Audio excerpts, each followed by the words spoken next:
Como vocês estão vendo, já estão conosco aqui no estúdio as professoras da universidade, Daniela Bulé, e também Daniele Bulé, coordenadora dos cursos de Biomedicina, Estética e Cosmética aqui da universidade, e também a professora Lia Possuelo, coordenadora do ProSaúde. Sejam bem-vindas. Bem-vindas. Elas já são bem acostumadas com nós, né? A gente já fez várias reportagens, várias entrevistas, né? Sim. Bom, a gente teve uma ação conjunta aí, né, dos cursos de Biomedicina, Farmácia e Enfermagem da Unisc, que coordenou uma reestruturação provisória da farmácia lá de Sinimbu. Esse trabalho ele se deu a muitas mãos, né? Sim, eu acho que a Profilia pode começar a contextualização, né? Porque foi ela que nos trouxe essa demanda.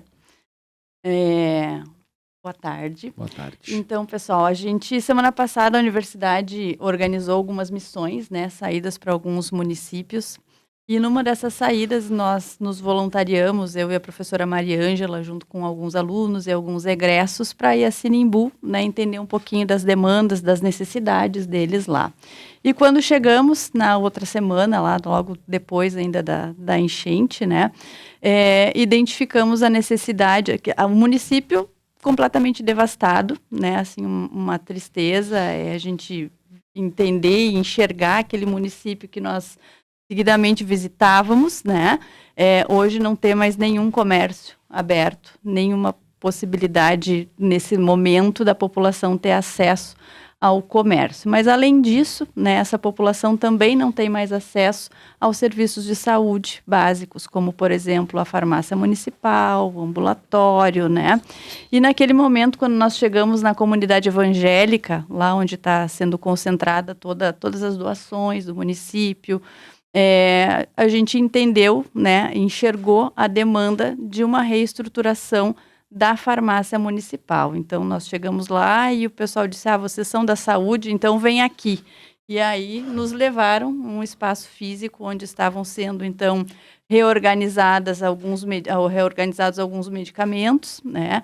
E a partir dali, essa demanda veio, né, para o curso, para a universidade, né? Eles têm um baixo efetivo de trabalhadores que podiam, naquele momento, estar auxiliando.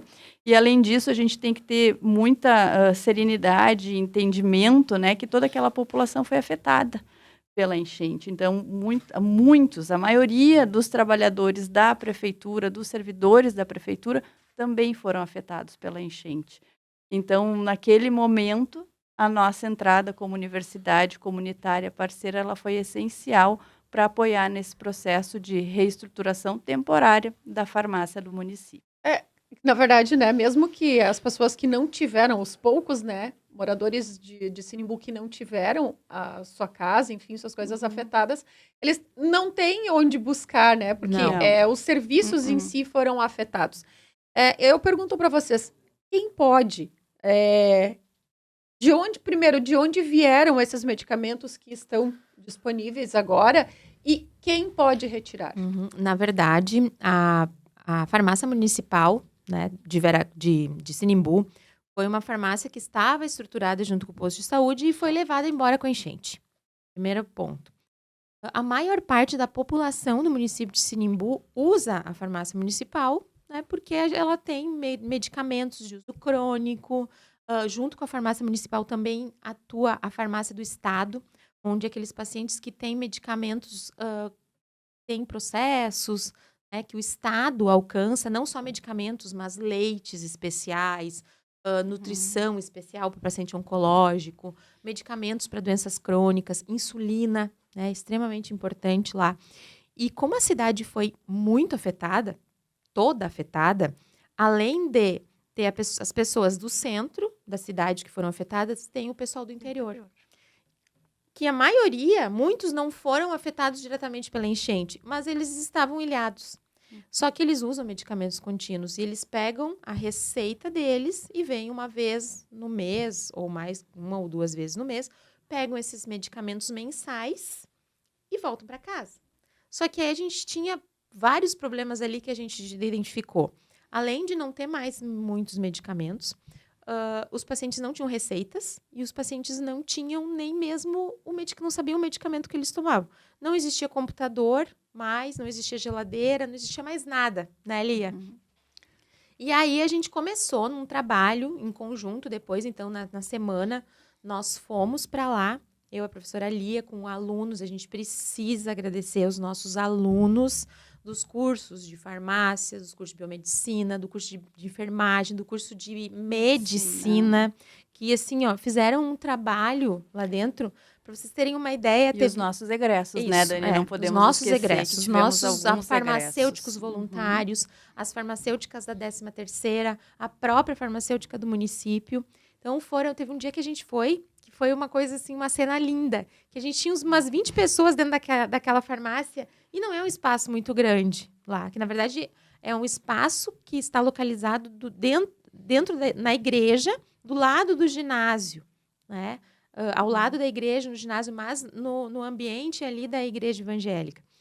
E foi lindo porque a gente começou a organizar, e para que a gente consiga organizar uma farmácia de modo que a dispensação desse medicamento seja feita de maneira segura, de maneira eficaz, e que chegue realmente a dose, né, a maneira de usar o medicamento, a gente precisa ter uma mínima estrutura, onde a gente organize esses medicamentos ou por classe medicamentosa, né, os medicamentos que são controlados, que a gente precisa ter um cuidado maior na hora da dispensação, né, os medicamentos que são disponibilizados pelo governo, que são específicos para aqueles pacientes, alguns kits de tratamento, por exemplo, de doenças reumáticas, as próprias insulinas. Então, a gente organizou, num primeiro momento, esses medicamentos de maneira de ordem alfabética para algumas classes. Separamos os antibióticos, os controlados e os da farmácia do estado.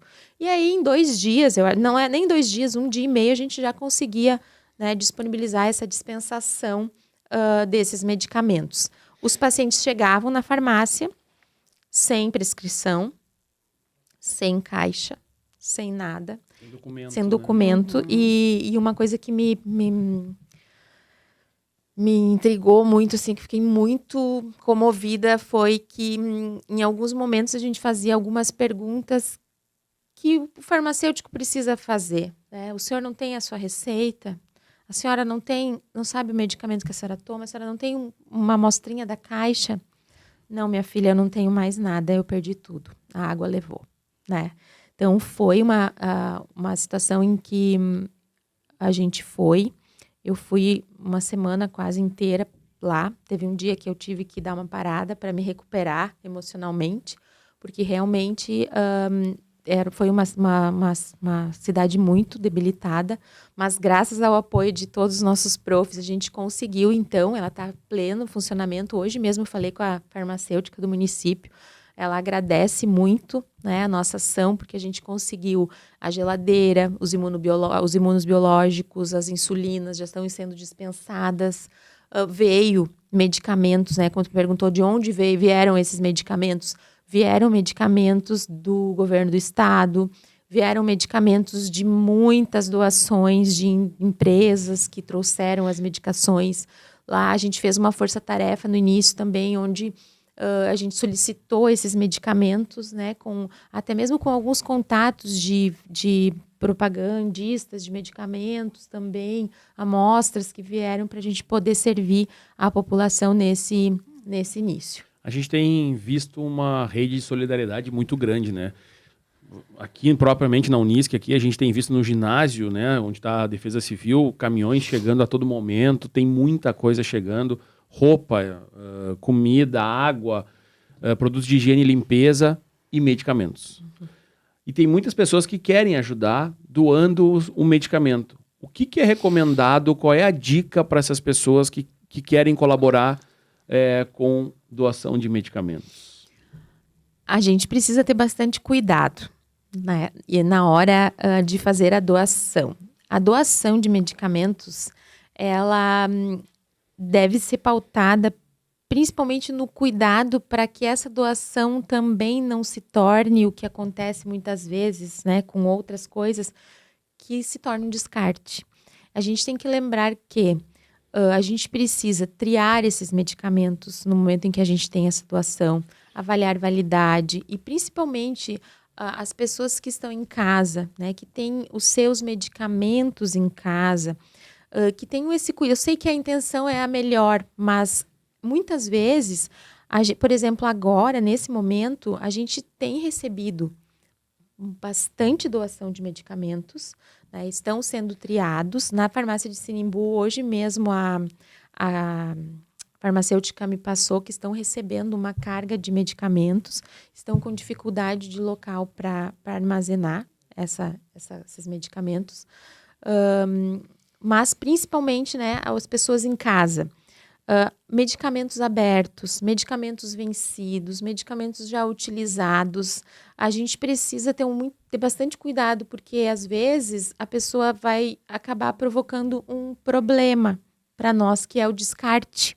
E para a gente descartar um volume muito grande de medicamentos também é um custo muito grande para o município, né, ou para o local que está armazenando.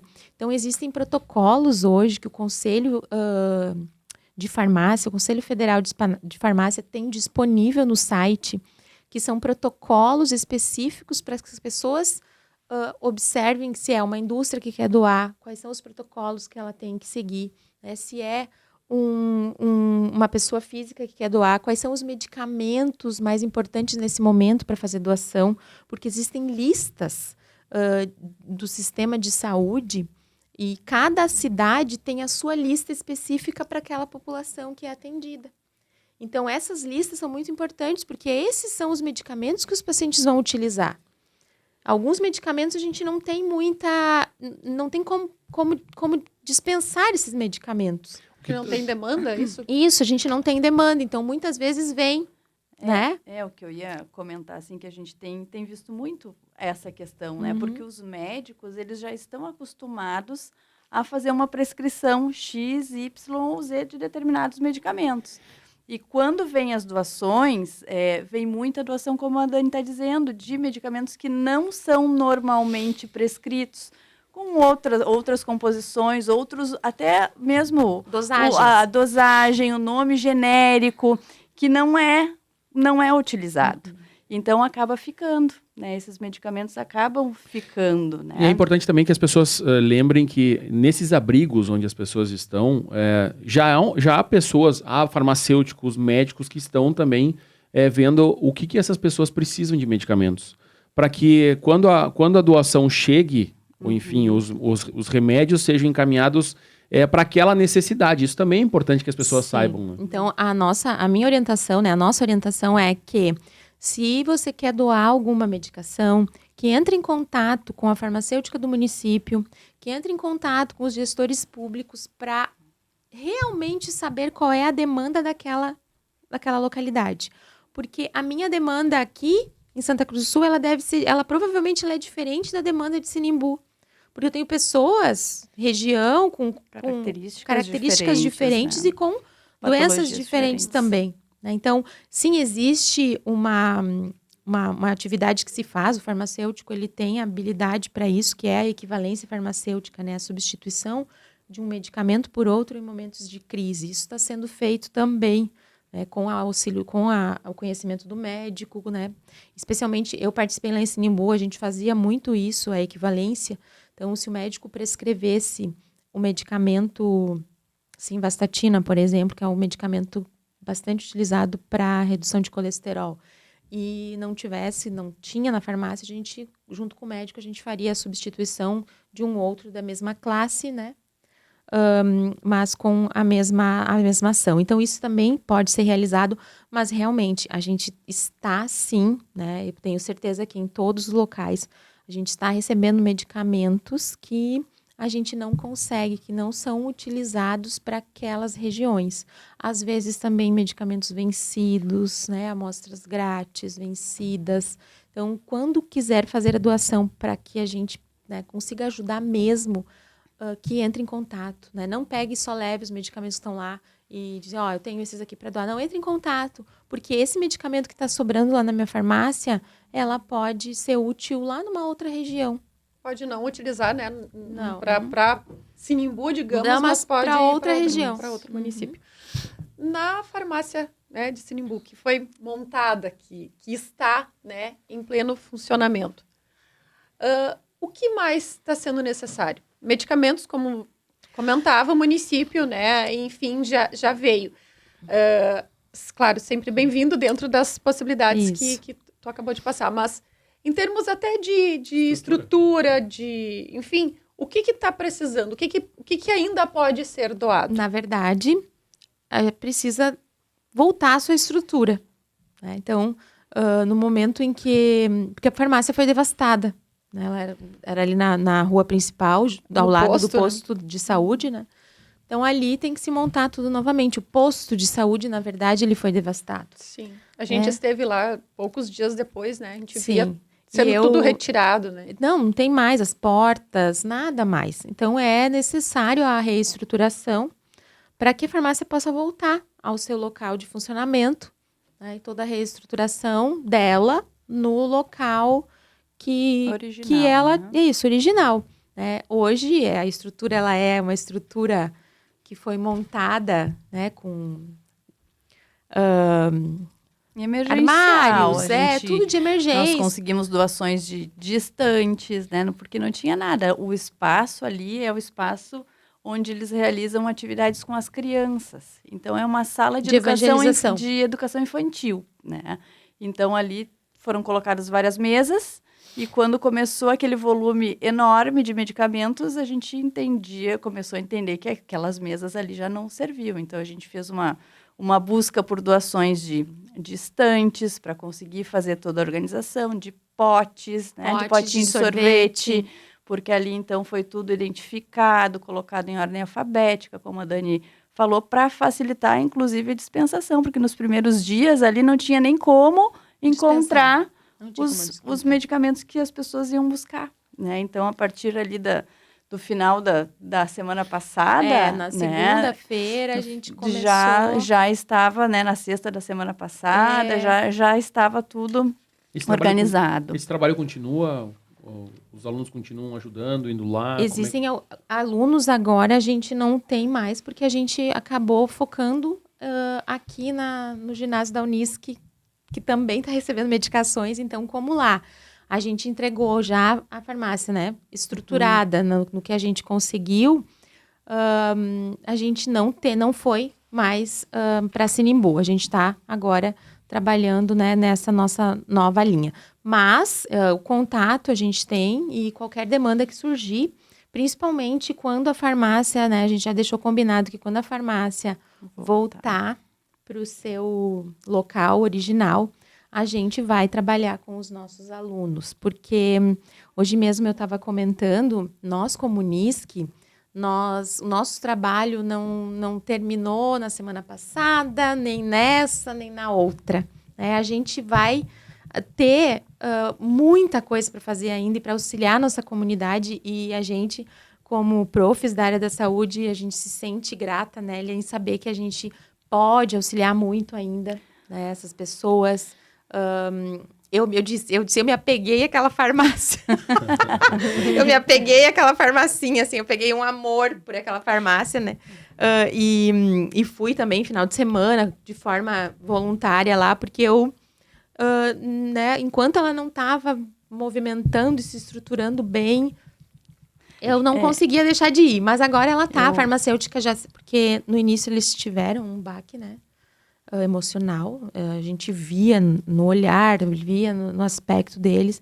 Agora já se reestruturou e eles seguem daí trabalhando. Eu acho que uma outra questão importante, assim, para a gente comentar enquanto professores, enquanto universidade, assim, é o aspecto relacionado à formação dos nossos alunos que estão participando dessas ações, assim como a gente teve na pandemia, né, Nelson? Vocês lembram muito bem o quanto nós tivemos os nossos estudantes também envolvidos e o quão grande foi esse aprendizado, esse desenvolvimento desses alunos naquele período de crise. Agora eles estão outros grupos de alunos estão vivenciando a mesma coisa e eles têm nos trazido, assim, que as atividades que eles estão realizando, a vivência que eles têm ali no campo de prática, são coisas que eles jamais veriam dentro do processo de formação deles, né? Então, eu acho que trazer essa questão da importância da formação, nós como uma universidade comunitária, estar dentro dessas comunidades afetadas, levando conhecimento, levando os nossos alunos para desenvolverem habilidades e competências que eles vão levar para o mercado depois, é fundamental, né? Então, acho que isso é uma questão bem pontual e importante da gente trazer também. Isso, né? na verdade, são todas as áreas, né? A gente Isso, também tem todas alunos as da áreas. comunicação. Isso, de todas as áreas. Acho que essa questão, ela é genérica. A gente veio, né, aqui pontualmente para falar dessa questão da reestruturação desse projeto, que não foi o projeto, mas uma demanda, né? Mas de falar da importância, né, do envolvimento de todas as áreas da universidade, de todos os nossos alunos, como processo de formação importante que é para o desenvolvimento dessas competências e habilidades. E até a questão humanitária. Né? Exato. Profs, muito obrigado pela participação de vocês aqui conosco, ao vivo, de darem um tempo para conversar conosco aqui sobre o que vocês estão fazendo, o atendimento, principalmente numa cidade que foi tão devastada e está tão sofrida, que vai demorar ainda um tempo para se recuperar. A gente está vendo todo esse trabalho, mas tem muita coisa para fazer. É um trabalho de longo prazo aí, mas a gente sabe que vai se reestabelecer, as pessoas vão voltar para o seu lugar e a coisa vai voltar a funcionar, a vida vai ter que seguir, né, de alguma maneira. Exatamente. A vida vai. Isso aí. Vai. Muito obrigada. Obrigada. Obrigada por sempre nos receber. E hoje vir, né, até a gente. Capaz. Obrigada. Não, muito obrigada pela oportunidade, gente.